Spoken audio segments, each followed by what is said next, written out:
Alam na ni Ngutudu na ang lakas na ibinigay ng sistema ang tanging bagay na magagamit niya upang labanan si The Void, kaya kahit na ang pakiramdam ng pagkasunog ay nangingibabaw sa lahat, wala siyang reklamo.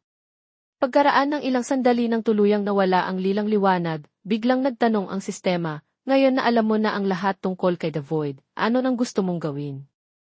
Ang sagot at ang determinadong tingin sa mga mata ni Ngutudu ay nauna pa bago lumabas ang kanyang sagot sa kanyang bibig. Gusto ko itong talunin. At kunin ang lahat ng ito.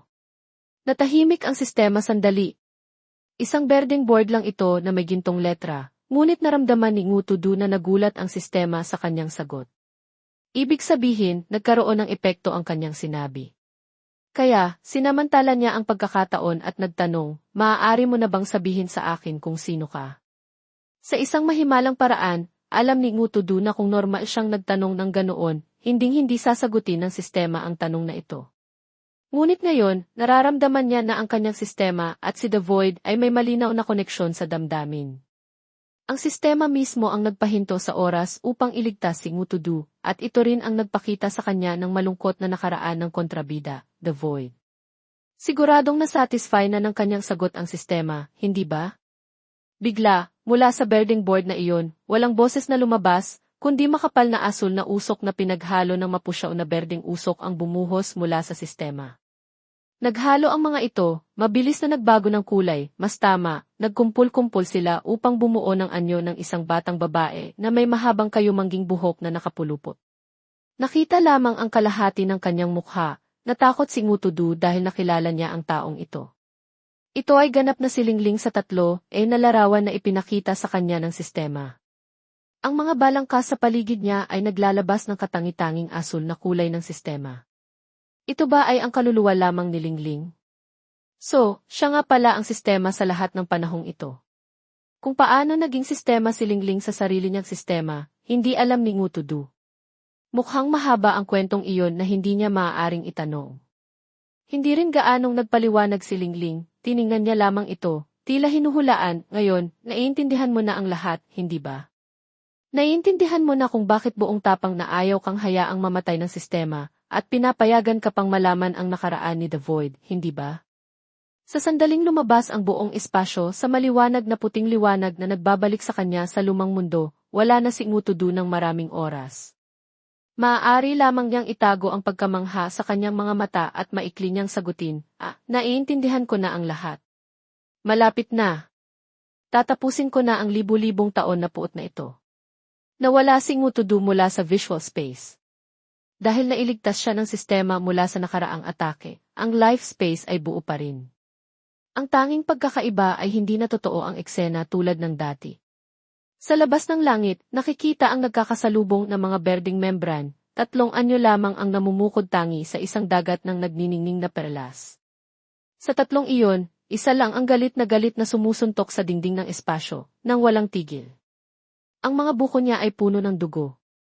Hindi malinaw kung gaano katagal na si Little King ay sumusuntok dito, ngunit walang tugon mula sa labas. Wala siyang magawa kundi yumuko. Ang kanyang master ay nagtapon sa kanya dito para protektahan, ngunit ang hindi pagkaalam kung ano ang nangyayari sa labas ay nagpapakaba sa kanya. Ang Mermaid Queen, na kaninang kinakanti ang lakas ni Ngutudu na hindi katumbas ng kanyang hari, ay pareho pa rin. Nakatali siya, ngunit ang kanyang bibig ay parang makinang patuloy na nagsasalita. Huwag ka nang magpilit pa.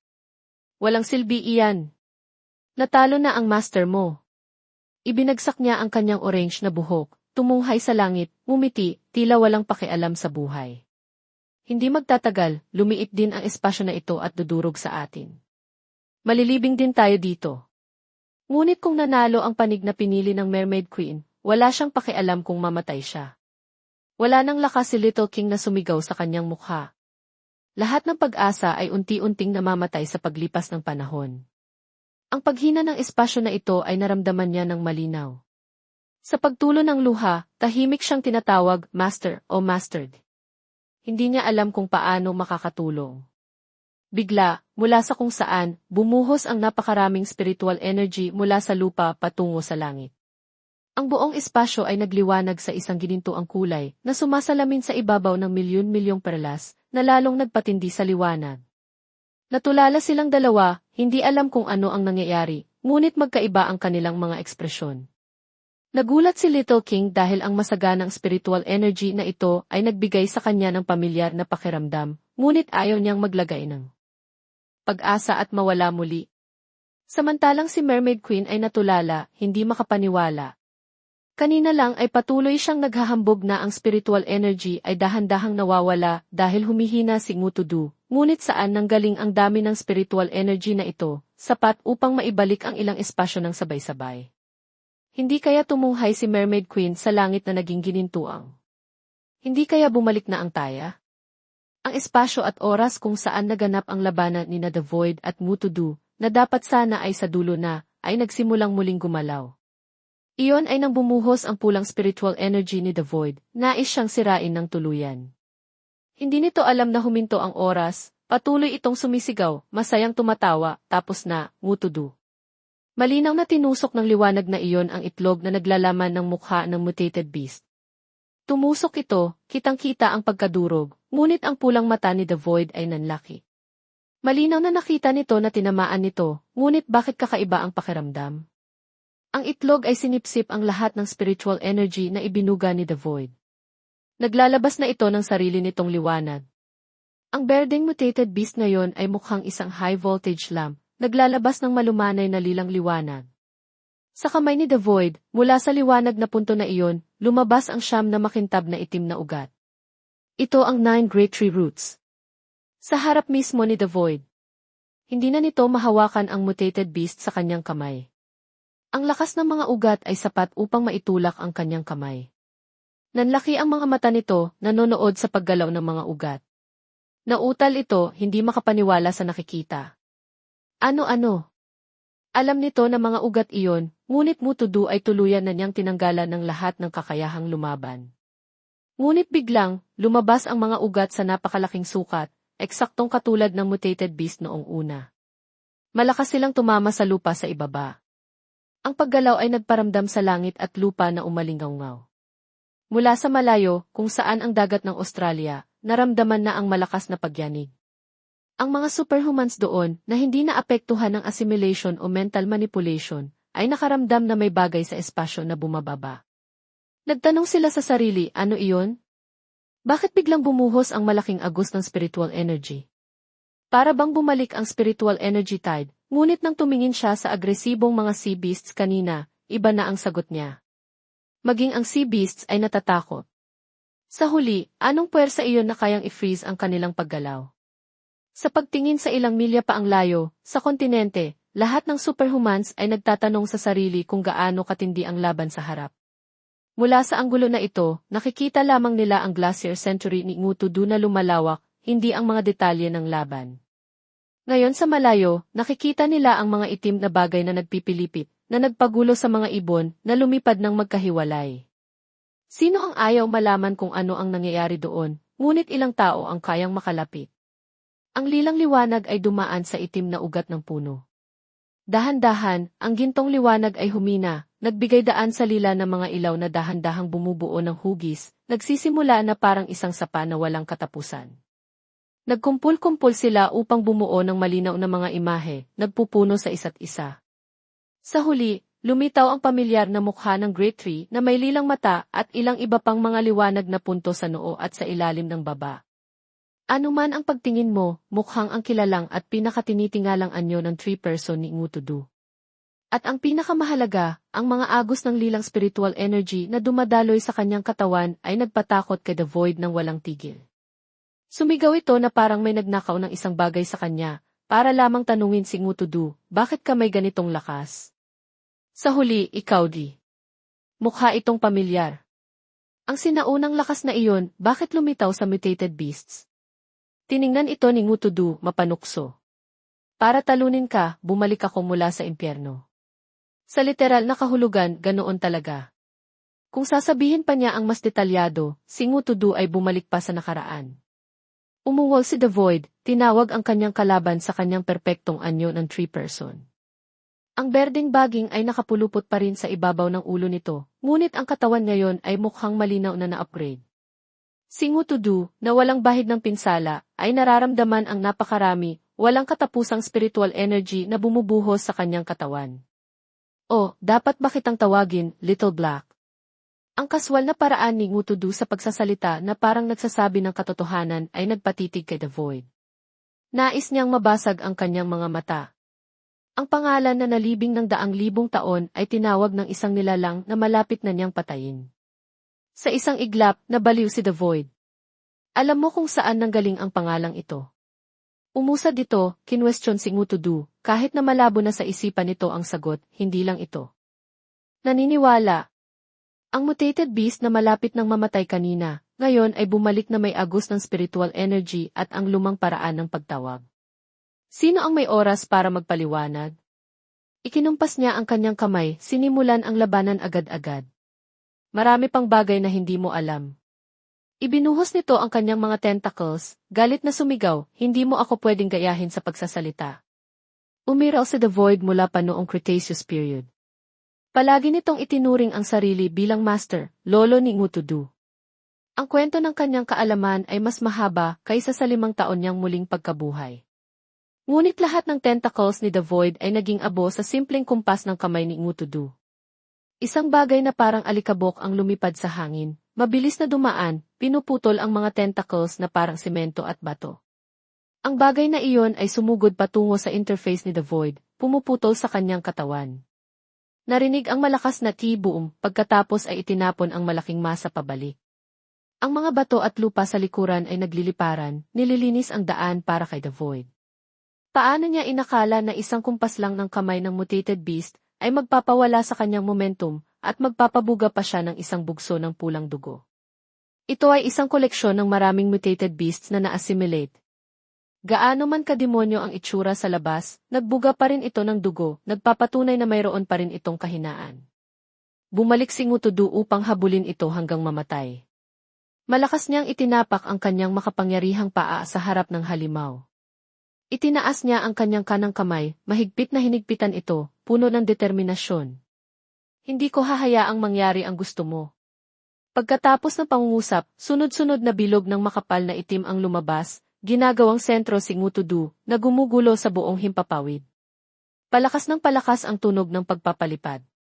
Ang langit at espasyo sa loob ng tabing na iyon ay agad na naging madilim, tinakpan ng anino ang mga puno, damo, lupa at bato, ginagawang Australia na parang isang espasyo na nakahiwalay mula sa planeta.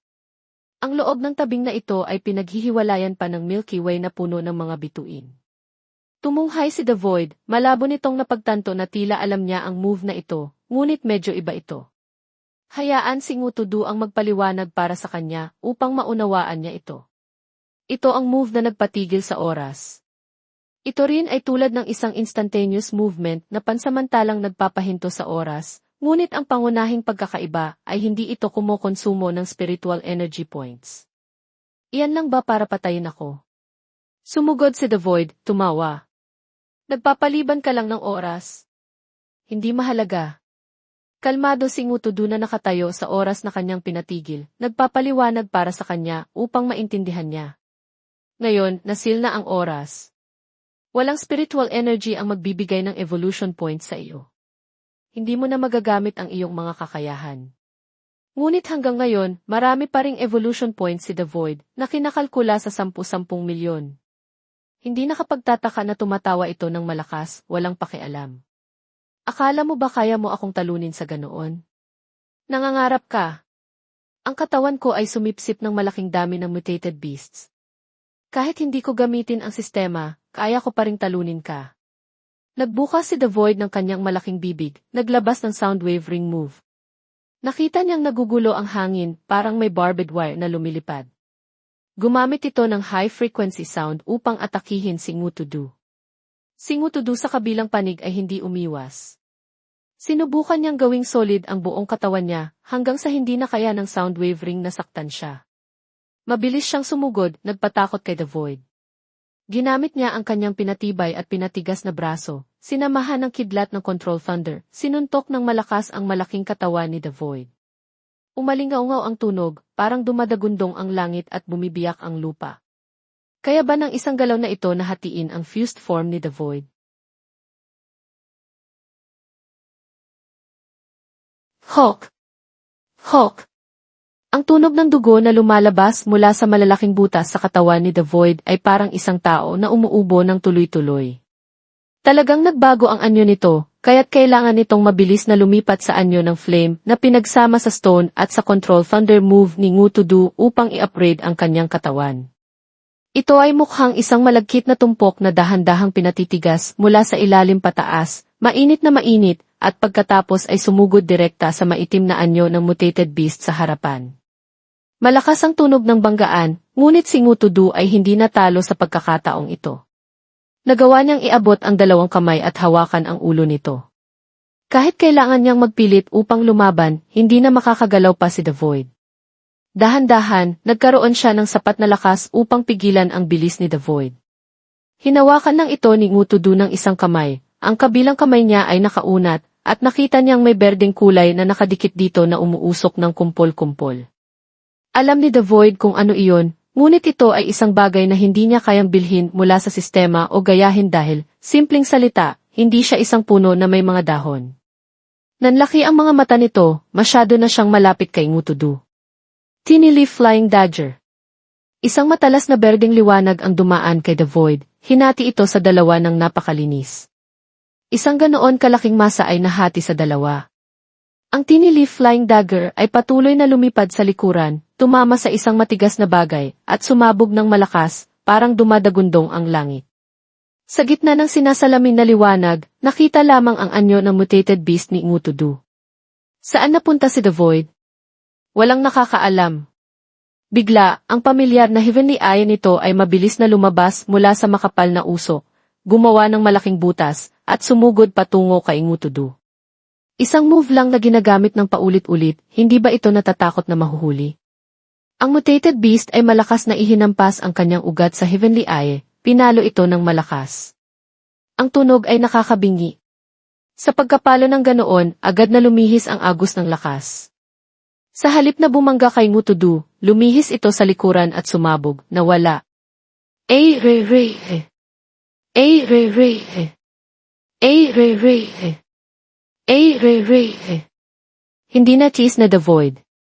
Para siyang multo na determinado na ay hound si Ngutudu sa anumang paraan.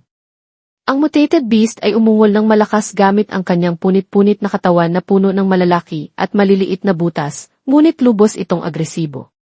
Tahimik si Ngutudu ngunit hindi siya nanatiling walang kibo. Agad niyang ginamit ang Glacier Century, nagtayo ng daan-daang matatalas na yelo mula sa kanyang kinatatayuan, patungo kay The Void doon. Ang mga haligi ng yelo ay umabot sa kinaroroonan ni The Void at humaba pa, tinusok ito ng may mga tunog na iswish, swish, parang tumusok sa isang cotton pillow. Ang malaking katawan ni The Void ay napunit, lumipad sa hangin ng walang direksyon. Napakalungkot tingnan. Flap! Flap! Flap! Hindi mapigilan ni The Void ang bilis ng kanyang katawan na pinupunit. Nagwala ito nang tinatamaan siya ng paulit-ulit, ngunit mas mahalaga, tila ang tigas ng yelo ay mas matigas pa kaysa kanina. Kanina, ano ang kinalaman ng tatlong Glacier Century moves na ito? Hindi sumuko, ginamit nito ang Super Regeneration, kumokonsumo ng 100,000 evolution points. Sa hangin, lumitaw ang manipis na may kulay na linya na nagkonekta sa mga pinutol na bahagi ni The Void, parang binuhusan ng semento. Bumalik ito sa kanyang dating malaking sukat at nadagdagan pa ang tigas. Ang hugis ay lalong nagiging kasuklam-suklam, ngunit marami pa ring evolution points si The Void, hanggang 20 milyon. Kaya, sinamantala nito ang pagkakataon upang magpakita ng lakas sa pamamagitan ng pagpapatubo pa ng 10 mga binti na gumagapang sa ibaba. Alam na ni Ngutudu na marami pa itong puntos, sapat upang magbago sa iba't ibang anyo, ngunit hindi siya natakot. Hindi pa tapos ang laban na ito. Sa mga moves, siya ay hindi kasing iba ng iba. Ang gintong haligi ng lakas ay kumalat na parang banal na liwanag, nililinis ang deformed monster na si The Void. Tinamaan nito ng direkta ang katawan nito. Ang isang malaking lugar ay nagliwanag ng maliwanag. Ang katawan ni The Void ay unti-unting nawala, na naiwan lamang ang mga piraso na may pulang mga mata. Nagmura ito ng malakas. Walang hiya. Natatanggal, ngunit kailangan pa ring magmura ng bibig nito. Sa simula, hindi mahirap para kay The Void na lampasan ang mga moves ng isang puno na 5 taong gulang lang dito. Nagalit ito, pinagsama ang 400,000 evolution points sa Blazing Sun Red Lotus kasama ang Thunder. Mayroon pa itong 19 milyong puntos. Lumabas ang lilang globo, niyakap si The Void, nagpapalabas ng kidlat sa lahat ng panig. Ang hangin sa ibaba ay ginulo ng pinagsamang lakas ng globo na nagpatulala. Hindi tinangay si Ngutudu, ngunit maliit siya tingnan sa ilalim ng gulo na move na iyon na parang isang insekto na may maraming bibig sa kanyang pugad nagmamataas. Masayang ipinahayag ni The Void sa kanya, gagawa tayo ng pugad ng hornets mula sa planetang ito kasama ka. Sino ang may oras? Ang kamay ni Ngutudu ay mabilis na sumugod, hinawakan ng direkta ang mukha ni The Void, na nagpatumba sa mga mata nito sa magkabilang gilid, napakatensyonado na tila sa sabog. Kahit sa panaginip, hindi ito makapaniwala na ang mutated beast ay inabot ang kamay nito sa pamamagitan ng pinagsamang Blazing Sun Red Lotus at Thunder Globe at hinawakan ng direkta ang kanyang mukha. Ngayon, si Ngutudu ay may 3 kamay, hindi 2. Isang hawak niya ang pangit na mukha, ang 2 iba ay naglalabas ng maliwanag na berdeng liwanag, naghahanda na isulong ang mga kamay. Nagpahayag si Ngutudu pabalik sa nilalang na ito na walang tenga, hindi ko hahayaang mangyari iyan. Hump! Boom! Boom! Boom! Crash! Sunod-sunod na tunog ang ginawa ng lakas na ibinugbog ni Ngutudu, na tumago sa malaki at kahanga-hangang katawan ni The Void. Tumagal ng ilang segundo bago ito sumabog mula ulo hanggang sa ilalim.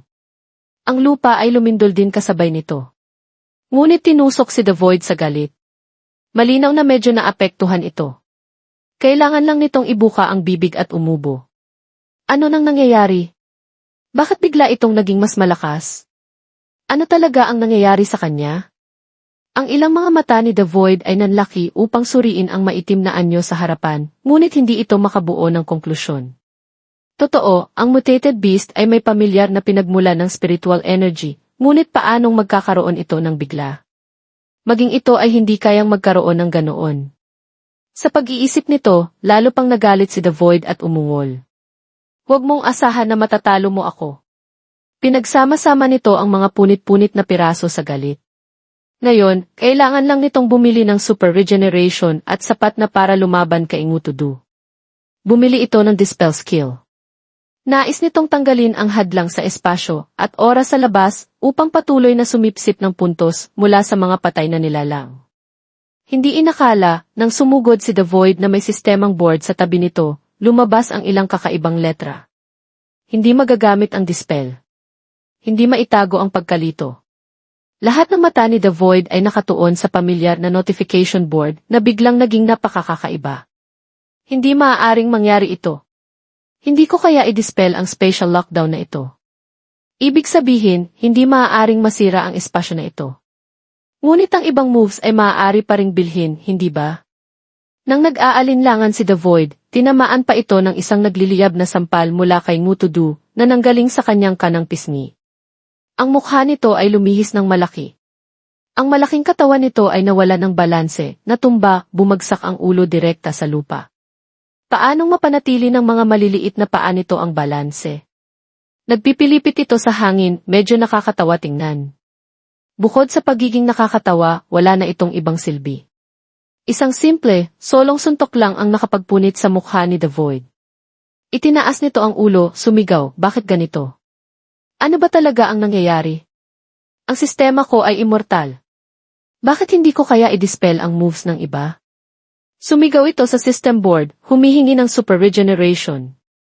Ang kasalukuyang puntos nito ay sapat upang bilhin ito ng 20 beses.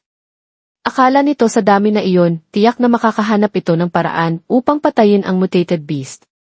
Ngunit sa maitim na screen, lumabas ang ilang maikling salita, failed to purchase. Parang pinatay nito ang kanyang galit. Ang mga mata nito ay nanlaki. Bakit ganito? Kung walang super regeneration, paanong makakapag-counterattack? Paano magkakaroon ng pagkakataon ang punit-punit na katawan na ito? Hindi. Nabaliw si The Void. Patuloy itong sumigaw ng lahat ng uri ng move sa sistema. Bumili ng healing. Parehong lumang notification board, failed to purchase. Bumili ng life power. Nag-flash ang sistema, pagkatapos ay nagbalik sa eksaktong board kanina. Pareho pa rin, failed to purchase. Bumili ng regeneration para sa akin.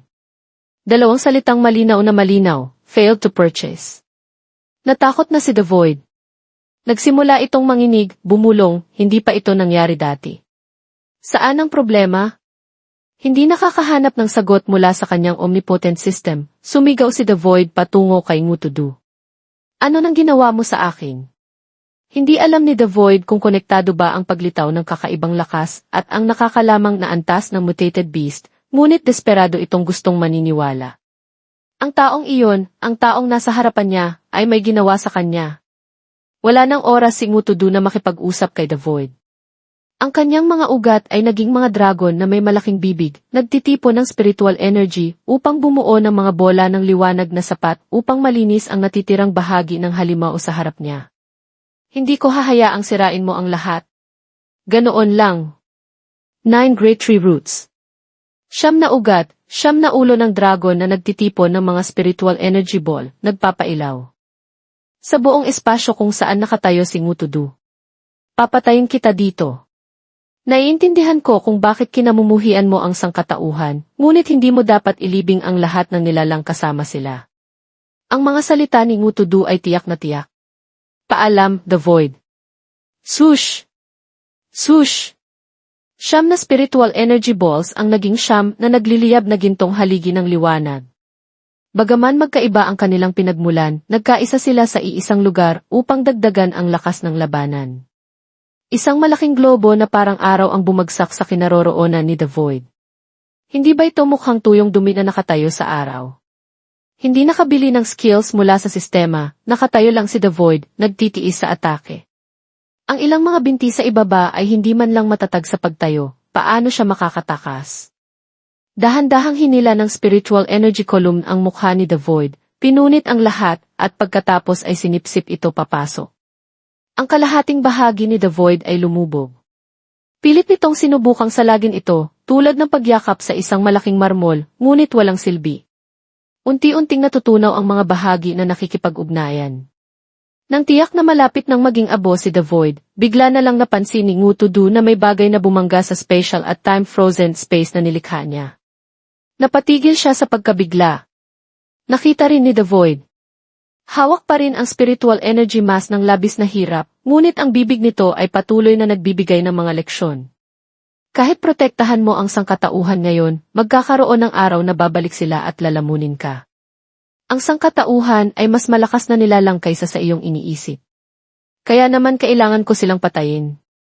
Mukhang nagbigay ng lakas ang mga salita ni The Void sa sarili nito. Sa sandaling ito, nagawa na niyang makaangat ang buong katawan at itulak pabalik ang globo. Patuloy na umalingaw ang malakas na ingay. Wala na ang proseso ng pagsusunog kay The Void. Naiirita si Ngutudu. Naitulak dito, Kiyasay, hindi pa tapos ang paghahanap kay The Void. Nagsimula nang bumangga ang nilikha niyang espasyo sa buwan. Lumabas na mahigit kalahating oras na ang lumipas sa pakikipaglaban. Tulad ng sinabi ni The Void, malapit nang bumangga ang buwan sa daigdig. Ang lupa sa paligid ay nabitak dahil sa presyon mula sa buwan at espasyo. Labis na nanginginig si Ngutudu. Kung magpapatuloy ito ng ganito, isa na naman itong mahabang labanan. Kakailanganin niyang labanan ang magkabilang panig, at, sa totoo lang, ang bahagi ng buwan, hindi pa nasubukan ni Ngutudu na labanan iyon. Bigla, sa kalagitnaan ng lahat, umalingaw ang isang malakas na tipi sound. Bumagsak ang katawan ni The Void na parang lobo. Ang pinakakakaiba ay, ito ay bumagsak mula sa loob. Isang pulang mata na nagkadurog ay nagpababa ng lakas nito ng malinaw. Pagkatapos nito, ang solidong katawan ni The Void ay nagsimulang maghiwalay. Sumigaw ito ng takot, ang aking katawan ay hindi kayang gawing solid. Hindi kayang salagin ni The Void ang spiritual energy mass. Kailangan nitong harapin ang lakas na kumakain sa kanya, habang nagpupumiglas na maghanap ng paraan upang ipaliwanag kung ano ang nangyayari sa katawan na ito. Ang sistema ay ang tanging lugar na may sagot. Ngunit sa sandaling ito, may mga kakaibang tunog na swish-swish. May mga pulang linya na tumatakbo pataas at pababa sa paligid ng teksto, na lumalabas at nawawala, ngunit nababasa pa rin ang nilalaman. System Virus Invasion. Mabilis na nagbago ang mga pulang membrana ng sistema, lumitaw sa mga spheres kung saan ikinulong ni The Void ang mga nilalang kanina. Nakita niyang nagpupumiglas sila na parang sinusubukang makatakas. Ang kanilang mga mata ay hindi na mukhang kinokontrol, ngunit mapulang-pula.